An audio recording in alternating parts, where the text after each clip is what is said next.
Listen to somebody who has your best interest in mind. Listen to somebody who's not just going to be your friend today, that when you face adversity and you sit in the courtroom tomorrow, they're not going to be in the audience rooting for you. They're going to be at home talking about you.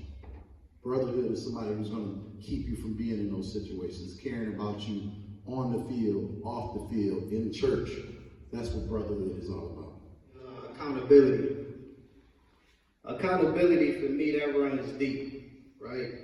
You guys all at an age right now where, man, a lot is happening, right? You got your parties on the weekend. You got people drinking and smoking going on right now. And you need to get close to a group of friends that hold you accountable, right? Especially you got a goal in mind, right? This is an age where, every conversation just can't be about BS, right? Y'all at a time point where college is coming up, right? You got some important things happening right now in life where you need to be around a group of guys that's gonna hold you accountable to the goals you wanna achieve, right? It's Cass Tech. The standard is different here. Right? Believe it or not, y'all got a lot of people looking at y'all as an example, right? 9th grade, 10th grade, right? The younger folks looking at the 11th and 12th graders. So everybody got to hold each other accountable, right? We're all older now, so we're at a point where, the whole being lame, being cool, none of that stuff matters, man. Who's lame, who's cool, who got the flyest gear? Listen, man, none of that stuff matters. You want to get around somebody who is going to hold you accountable to accomplish the goals you're trying to achieve. For example, my man Sleep right here. My man Sleep. It's not even funny. Seriously, it's not funny. You got somebody coming out, investing their time, right, to pour into the young fellas, to the youth, right? Just hold somebody accountable. Just tap them on the shoulder. Hey, man, wake up. You got somebody coming out here to invest their time, man. I take accountability to the next level. It's serious, man. I want people around me. I want some brothers around me that's going to hold me accountable because I got goals. I got a family. I'm trying to get places in life. So get around somebody that's going to hold you accountable, man. Be a leader amongst your peer groups, right?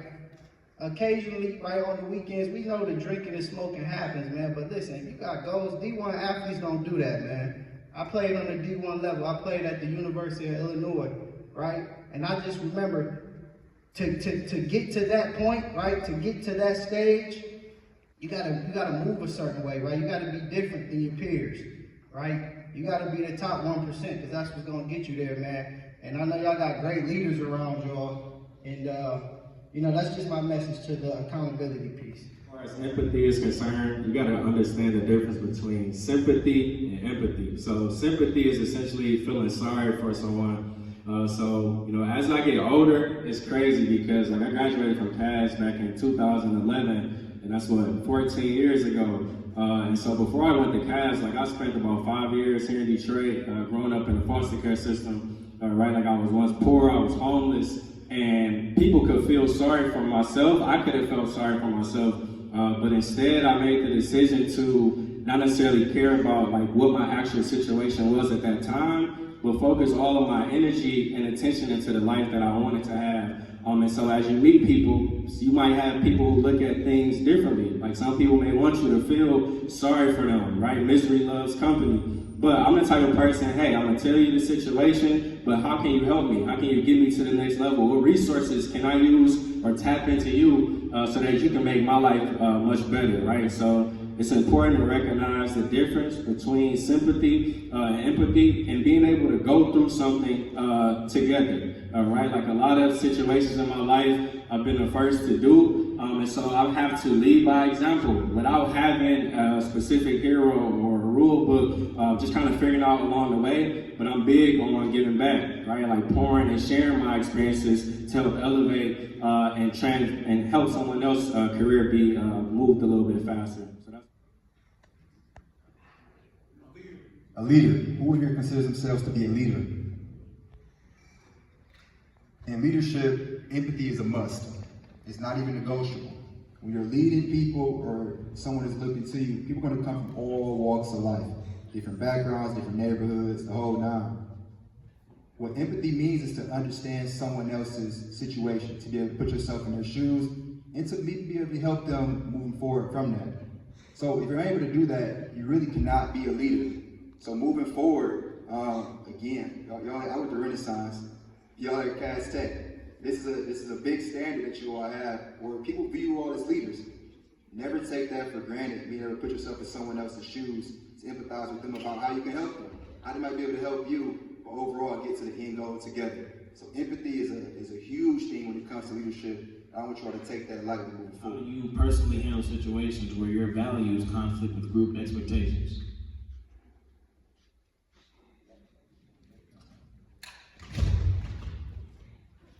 How do you personally handle situations where your values conflict with group expectations? I would start off by saying it starts with self-awareness, knowing who you are, knowing what you are, where you come from, and what you really value. I've never been afraid to be the loose nail that sticks out or not be with the status quo. You have to know who you are as a person, where you come from, to make decisions that's, right for you, whether that's being with the group or not being with the group. You gotta understand it, so as an entrepreneur myself, I had to understand that my route wasn't gonna be the same as some of my peers or some of my friends or even some of my siblings. And you have to understand that and really have a true sense of who you are, what you're capable of, what you're gonna go for, what you're not gonna go for. That way, when you surrounded by these situations or you're facing these situations, I'm not going for this. I would never go for this. I was never going for this ever. That's how you deal with that. About you athletes, who wants to be an athlete? See those hands again. Professional athlete. Did you know what that entails? What does it take for you to become a professional athlete? You play Little League, playing in high school, planning to go on to college. What do you think it takes to make it to the pros? A lot of hard work. But it takes, his answer was hard work. It takes hard work, but it also takes the ability to, critical thinking is the most important thing. I spent my last month running background checks on NFL candidates for possible draft picks. My background check goes all the way back to your seventh grade year. So why is that important? Because if you did something before that time criminally, they'll have a sealed record, but I can see your sealed records. But teams are not investing in you just because of your athletic abilities. They want to know who you are. When we draft players, our GM is looking for people who are good people off the field, not somebody that you have to worry about being a news story every other day. So your critical thinking. Do I hang with these guys and go to the club because I grew up with them and we about to go make it rain, get drunk, get high, speed down the street? Am I going to do that, or I'm going to go to the crib and do what I'm supposed to do? Be a good husband, be a good person, be a good father, be focused on my craft, because a lot of these guys are just one bad decision from going from being a millionaire to being nobody. It's also very important to start with the end in mind. If you have a goal, you got to start with where is your final destination, and then be obsessed with the process of getting there.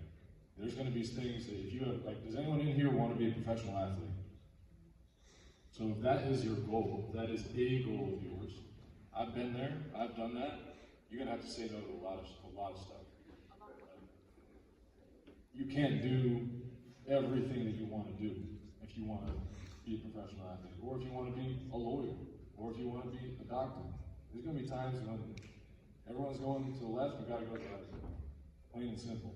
But I think if you start with having the end in mind, and then you don't compromise, and you're absolutely obsessed with the one foot in front of the other, one day after the next, then you look up in 10, 20 years and you're like, I made it. 3 things that I want to make sure you all repeat. You heard a magnificent obsession. You should get that word in your head. A magnificent obsession. That means I'm obsessed with getting there. For everybody who says they're an athlete or whatever. And then you also heard writing your goals down. I wrote 3 goals on the mirror about 8 years ago. And I looked at them every day. And some days I didn't know how I was gonna get to any of them. I'm actually living all 3 of them right now. So guess what? I wrote 3 new goals on the mirror. Because having an obsession and just saying it out loud every day, you pull yourself to it. And a lot of you all say you're gonna be a professional athlete. Darren can tell you that that's not gonna happen but for probably 1 or 2 of you in the room. Yesterday I had the pleasure of sitting with a young man who was drafted in the NFL. He's the 21st pick in the first round. And he has that magnificent obsession, which meant it led me and him leaving from Michigan State and going all the way to Oregon. But the thing that I was sharing with Mr. Winston coming through the door, the sad part about it is his mom's been sick the whole time. And so she's been on life support. And he got drafted. He got a call from the head coach of the Pittsburgh Steelers yesterday. And the minute he hung up the phone, everybody clapped and celebrated. And then they got up and they went to the hospital to take his mom off life support. So in one day, he had his biggest dream come true and his biggest fear, all at the same time. And I'm saying that to say that we want these lives, but we don't know what it comes with. So when you heard about brotherhood, and then you hear about goals, obsessions, you got to understand how powerful all these tools are. Because how long does an NFL athlete normally play for? 5 years? Average 5 years. So on top of having that goal to be in the NFL or the NBA, you better have something else, because most of them go broke. I teased my friends coming through the door. I said, I need me a Louis Vuitton backpack. I didn't know that was the dress code for the day. But the guy when I was growing up who always had that Louis Vuitton backpack was Money Mayweather, Floyd Mayweather. And there's rumors now about this man going bankrupt after making $500 million. So that magnificent obsession is power. Being able to walk away from when your friends are doing something else that don't match what you're doing is your real strength. And I graduated from CAS too. I don't know, we might be the oldest up here, I don't know. But when I was in high school, I did not make the right decisions. I rarely did. He's laughing because it's true. But I was double promoted, so I started when I was 12. I graduated when I was 16. And I thought I knew everything, but I didn't have no magnificent obsession. So I bounced around all kind of places. I did things I should not do. And if it wasn't for the grace of God, I would have ended up in jail. And there were no gangsters in my family, but it's because I didn't do what that question asked, and that's what I just want to close with, which is having the ability to say, this doesn't match my goals. Y'all have a good time. I'm out of here. I just want to add a little bit to that. It's important to have goals, and the reason why is because goals allow you to understand your purpose and your why. Each day that you have a goal in place, I'm saying again, each day you have a goal in place, it allows you to focus on your purpose and your why. When you have a goal, you say, well, I want to achieve this, and you won't allow anyone to distract or deter you from that goal. I want to have a 4.0. Hey, you want to skip today? Nope, because my goal is to have a 4.0. I want to be wealthy. You know what? I'm not skipping today. I'm staying focused. I'm studying because I want to go to college. I want to be wealthy. When you understand to place a goal in front of yourself every single day, something you can achieve, it's going to keep you on your path. It's going to keep you on your path to your success, to your excellence. And you will not allow someone to distract you from that. Hardest area of your life to stay disciplined in, and how do you manage it?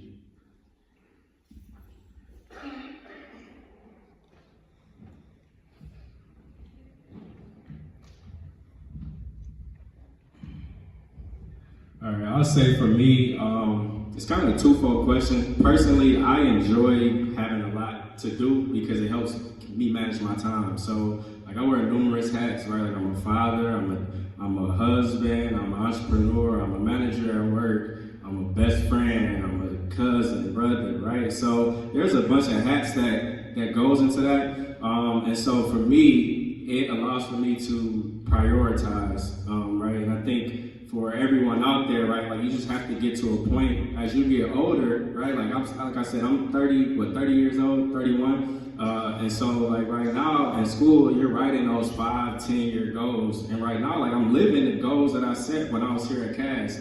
And it's important, like we all mentioned. I think we're going to keep beating the drum.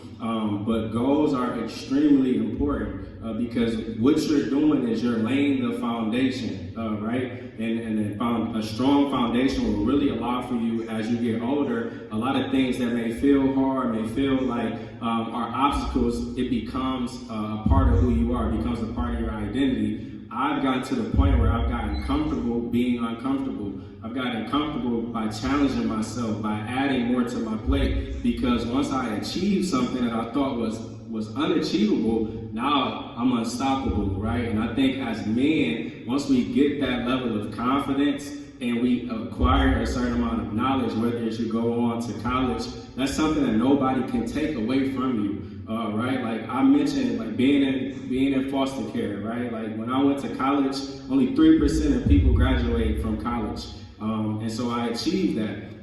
Tonight, actually, I went to get my MBA. I got my MBA from Northwood back in 2019, and I'm being recognized tonight as the top 20 under 40, right? And if I was look back at where I came from, being in foster care, I would have never thought that that was attainable. But I'm standing here today, and it's important that we're all here because we are real people. Like these are real stories that we're sharing, and I think it's important for men of color to see other men of color. And I won't say I'm successful, but I feel like I've done the things to be able to show people that you too can do it. So that would be my 2 cents on that. I like talking. I do it for a living. Discipline is so important, but the things that I struggle with my discipline in is trying to do too much. I try to do too much. And I can tell you why I try to do too much. Because I don't see enough of us. I'm thrilled. First of all, I'm on a panel full of black men. I'm in an audience full of all these young men of different races and ethnicities and religions and backgrounds. We come from all over Metro Detroit, from different neighborhoods. I will tell you, in most of the spaces that I'm at, I'm begging for us to show up. I can have a meeting and there'll be a bunch of ladies come. I have an NAACP meeting, 50 people there, 43 to 46 are ladies. I have a political meeting, the same thing. We're missing y'all. You know where y'all are at?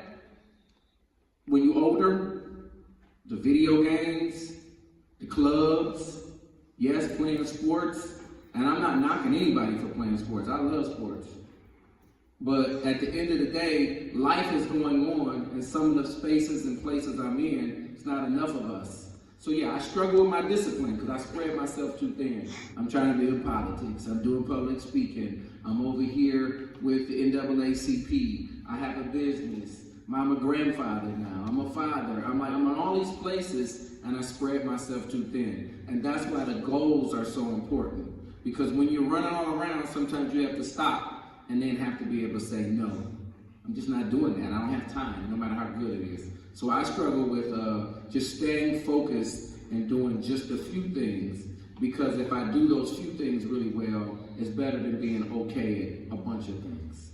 Real quick, my name is Corey Yanda. I'm a graduate of Cass Tech High School. I'm a little bit late, so I apologize about that. I'm a student doctor at Wayne State School of Medicine. I'm in my 3rd year of medical school right now, getting my MD degree. I've been in the hospital all day today, but I ain't gonna miss this opportunity to come talk to y'all kids, They reached out to me and asked me to come, so I did what I had to do to show up and speak to y'all. So the question was in terms of the hardest thing to do, or what is one of the hardest things to stay disciplined at, right? For me being a medical student, it's a lot of work, right? It's a lot of studying, it's a lot of exams. It's a constant feeling like you don't know enough, right? You're around a lot of people that you think are smarter than you. But for me, I just look back at how far I came, right? I graduated from Cass over 10 years ago, right? I had no idea I was going to go to medical school or be a doctor when I graduated from here, right? I didn't decide on that until I was like 23 years old. So I took a bunch of years to figure out where I wanted to go and who I wanted to be, right?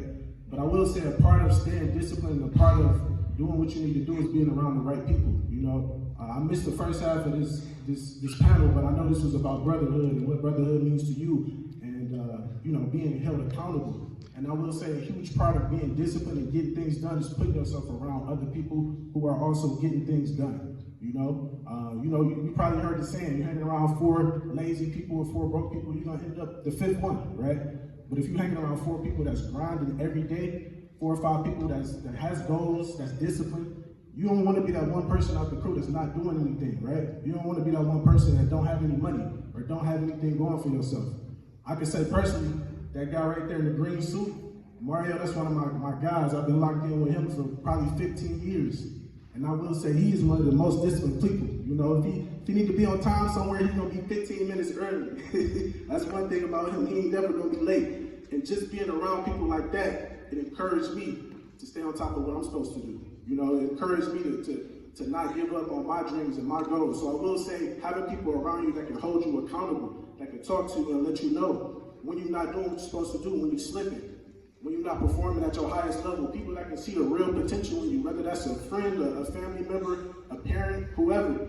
You need to be around those people that's on the same path as you, people that's equally yoked as you, that's doing the same thing, if not the same career, if not the same exact goal, but people that's getting things done, people that's waking up early, putting the work in, and that's gonna feed off on you, and you're gonna feed off on them.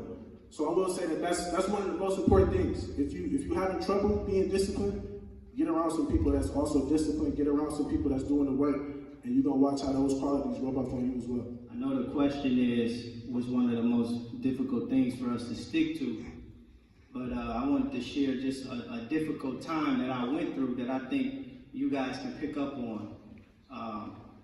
When asked how many of us want to be professional athletes, right? 90% of the room raises their hand, right? I was in the same shoes, right? I wanted to go pro. Again, I went to the University of Illinois, right? I had a good football career. The NFL was my goal. But unfortunately, right, we know that there's a small percentage that makes it actually to the NFL. So for me, being that that's the only thing I had in mind, it was the NFL or bust. It was football or bust. So when draft day came, and I didn't get a call, right? I didn't get a text, right? And I sat there, and I didn't know my next move, right? Because I wasn't thinking about a next move. And I don't say this to say, hey, it can't happen for you. It can happen for anybody that raised their hand, for sure, chasing, right? But I think it's important to make a mental note, take a mental note, right? You got a bunch of professionals up here, all in different facets, doing their thing, providing. And it's a lot out here, man. It's so much out here that you can get into, right? You can be a real estate investor and make just as much money on the football field, right, as you can investing in real estate, right? Again, you got a future doctor over here, right? You got a therapist over here. Man, just be open to other things as well, right? Be open to other things. Football is definitely, football, basketball, sports is definitely a thing, man, it's rewarding from what it does from you from a development standpoint as a young man, right? So get everything you can get out of it. You can get a full ride scholarship to school, right? That's a blessing. But definitely be open to other avenues, because if making a lot of money is a part of the goal for us, that's one of the things you're doing it, right? Be open to these other avenues, because it's a lot out here, man. And I just know if I wouldn't want somebody to have to go through the mental depression that I ended up having to go through, because I thought football, if it didn't happen, I was nothing, right? But you're more than football. You're more than basketball. You're more than a sport. So definitely be open to other avenues, man. I just wanted to get that across to y'all. I would say I can't describe how I feel. I don't know how to deal with these emotions. Or I have young men who are from this school and others within the Detroit area or outside of it that I didn't know how to regulate my emotions. I let a teacher, I let a friend, I let a situation get the best of me when I acted out. We have emotions that are normal. Anger, disappointment, sadness, jealousy, envy. And I know when I was young, I was taught that to keep them to yourself, compartmentalize them. It's a weakness to show emotions or talk about it. But as I got older, I understood that it was a weakness not to. It's a strength to tell someone what I'm going through because emotions are natural. We have interpersonal thoughts and dialogue all the time about our emotions. I feel this way. I didn't do well on this test. Who should I talk to? This girl broke up with me. What should I do? But the message that we always be giving as men is stay strong, push through. You all right? I don't want to hear that. You good? I'm straight. You all right? But there's many men that sit in my office every day. What should I do? How do I solve this problem? I don't know how to identify my emotions. Start by being vulnerable. It is okay. Change the narrative that it is strong to be silent. It is not strong to be silent. It is strong to rely on men just like up here or within your communities, within your environments, within your households, or within the school to say, hey, I'm hurting. Raise your hands if you ever been overwhelmed. Raise your hands if you ever dealt with anxiety. Raise your hands if you ever felt that you were depressed. All of us have issues, but you're not alone. As you see, a lot of people raise their hands. Seek support, seek help, seek people to talk to. Have conversations about it so you can receive help. Learn emotional intelligence. That means understanding how you feel, what you feel, so you can problem solve how to solve it. Oh, time's up. So we're gonna open it up. We got time for about 3 questions from the audience. Any y'all got questions? Right here, come on, Steve.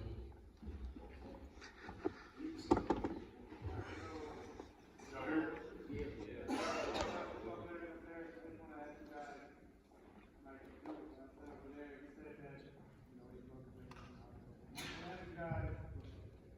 When you guys dealt with adversity, or at least from not hopeless, when you guys dealt with adversity, what was the biggest contributor? What was the biggest way for you to bounce back and get back into the system? Let's see. About 7 years ago, I was under federal investigation, which was in the jail. That's my best friend.